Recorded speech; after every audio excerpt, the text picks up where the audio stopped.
This is an educational video. I'm going to be showing you one of the most effective techniques on how fake news spreads. I'm going to illustrate to you how video footage can lie to you. We all thought video evidence was credible. You know, you hear people say, "Oh, but I saw it with my own eyes." Unfortunately, we can no longer trust video evidence, and I'm going to show you how a deceptively cut video proves this. So this is an example that I saw unfold in real time, and I've seen this tactic being used before. I am ashamed to say that I believed it for a total of about 20 seconds or so, but still that was far too long for me to believe it, considering how many times I have seen this in the past. This tactic has been used by people on the left and the right, and it's been used against people on the left and the right. So the best way to show it is just to roll the clip. If I can ask you, Madam Vice President, President Biden has said that Americans will feel some pain for the sake of defending freedom and liberty, but there does seem to be no end game in sight. How long should Americans expect? How long should we be bracing for this really sort of historic inflation and some unprecedented gas prices? Sure.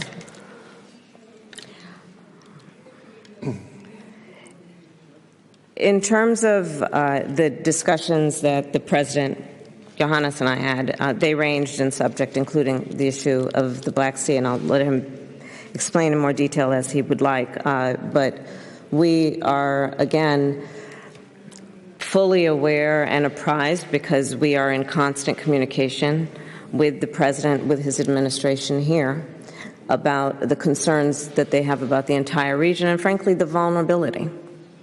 All you have to do is look at the map. Now, did you see that? It's unbelievable, isn't it? It's unbelievable. No, you're not understanding. It's unbelievable. Don't believe it. Now, I'm going to show you the tactic that was used in order to bring the clip out of context and to make it seem much worse than it actually was. I'm also going to show you why this tactic is so effective and how it spreads so widely within a political group. Now, the left are not immune to this, and the right are not immune to this either, so don't think that anyone's trying to take sides in here. A lot of people, when they see these sort of clips, someone may come along and tell them, well, there's actually some extra context which was cut out before and after, and that is the case with this sort of video. After viewing this video, even when they're told that context is missing, that it's been cut out before or after, they will still not believe that it is a deceptively cut video. Their reasoning for this is usually, well, I can't really imagine what sort of context would make this clip alright. So can you imagine extra context in which it makes it okay for Kamala Harris to be asked a question about US inflation and economic struggles, and then to try pass that to the president of Romania? But remember, just because you can't imagine the context in which this all makes sense doesn't mean that the context doesn't exist. It just means you can't imagine it. So let me play the full clip so that you can actually see the context, and then you can judge for yourself if this clip is dishonestly cut down. Really appreciate it. If I may ask, Mr. President, your country and many of your neighbors are enduring enormous cost aiding Ukrainian refugees, and you also face a really dire threat in the Black Sea. And I was just wondering what specifically you've asked the Vice President for. Particularly, do you need more U.S. troops here? Do you need any specific more material defense aid? And if I can ask you, Madam Vice President,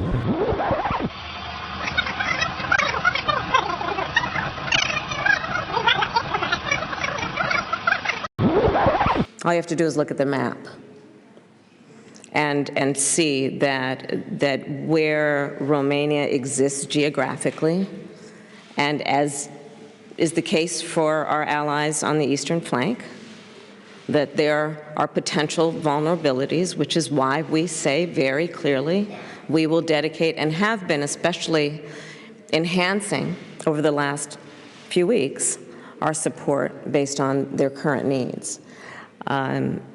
When we look at Putin's actions, the previous question,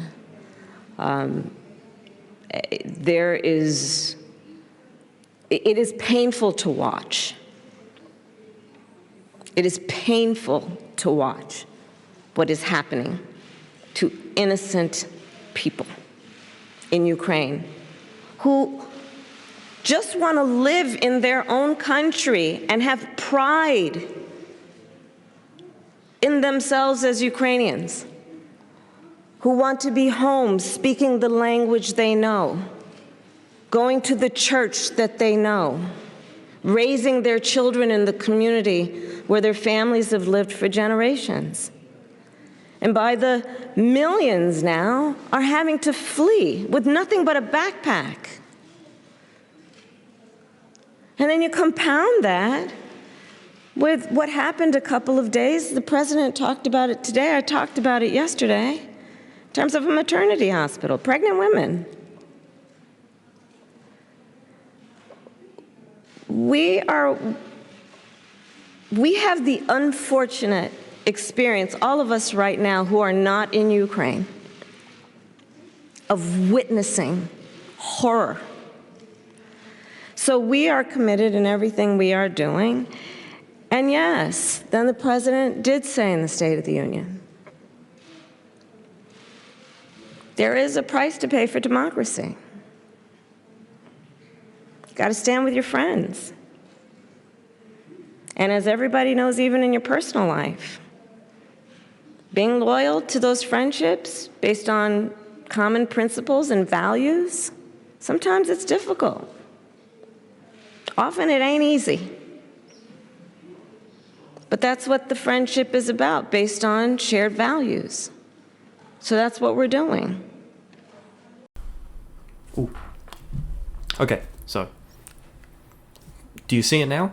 So when someone like this says on Twitter, did she really try to pass a question about US inflation off to the Romanian president? The answer is no, she didn't. She answered the question about the inflation and the economic struggles that people will inevitably face, albeit it was a dog-shit answer. It was a typical political answer in which she just danced around the question and didn't properly answer it. In fact, it was a terrible answer. So we should be criticizing her for that. The entire clip should be played, and we should be pointing out, this is a terrible answer. You need to answer for this. She answered 2 questions because she was asked 2 questions. Only 1 question was shown, and only 1 answer was shown. And I have seen this numerous times over the last 4 or 5 years or so. Anything from the Nicholas Sandmann case, and of course this happened to Trump every other week as well, whether it be the Fine People Hoax, the drinking bleach hoax, the calling immigrants animals hoax, all of these things, and if you aren't aware, this is the same tactic used in each of those hoaxes. And it's the exact same thing as well. I can't imagine any context in which he said this and it makes sense. Well, that's because you can't imagine it. That's because the context was deliberately cut out in order to make it seem much worse than it actually is. You are fake news. Sir. So now let's talk about why this tactic works. So you've seen it in action, and you know that it comes from the left and the right. Everybody does it. It's standard practice by now, but we should be much more privy to when these things happen, and we should be able to identify it much more often.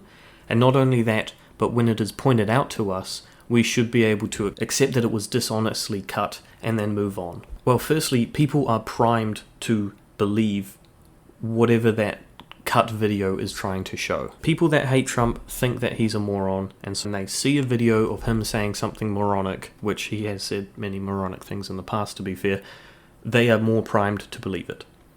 People on the right hate Kamala Harris. They think she is completely incompetent, and this clip merely reinforces their confirmation bias. And that's all it is, it's just confirmation bias. People want to be right, and they see a video which confirms what they already believed, and then they will go ahead and believe this. Now, sometimes they are right, in which the person is moronic or incompetent or something, but the video that they end up sharing is not evidence of that. So another reason that we are persuaded by this type of fake news is that we're visual creatures. So we see it, and it means something a bit more to us when we can experience it through our eyes. And not only that, but when you see something with your eyes, it's really hard to doubt. You know, she just tried to pass off a question about inflation to the president of Romania. What the hell is going on? I saw it with my own eyes. And this is how video footage can lie to you. Most of this outrage that we see is completely manufactured, whether it be by political institutions, by corporations, politicians, anything. All of this outrage is manufactured. If people were trying to be as honest as possible, they would show the clip in its entirety and then choose specific points to criticize, like her terrible answer that she gave to what should Americans do about the upcoming economic struggles that they're going to answer. She answered that terribly. She barely answered it at all. But it is much more honest than what was initially presented. And usually when the full context is shown, people end up, they don't care. They'll just pass it off as, well, you're just brainwashed or something stupid like that. Remember, if you see a clip which confirms what you already believe, that means that you should question it more. The more that you question something, the more that you try to find out its context, will only lead to a greater understanding of the situation. And if you find out that it hasn't been deceptively edited or dishonestly cut down or however you want to put it, then you are criticizing someone in the most honest way possible. And that is something that we should be striving for. Remember, when you come across something which confirms what you already believe, that means that you should question it more, not less. If it's something that you want to believe is true, question it more, not less. So anyway, this has been a short and I hope very educational video on how these sort of fake news videos, viral clips, those sort of things, how they can spread so easily and why we are so primed to believe it. Don't be rude. Attacking us. Can you give us a question? Don't be rude. Can you No, give I'm us a question? I'm not going to give you a question. Can you state categorically? You are fake news.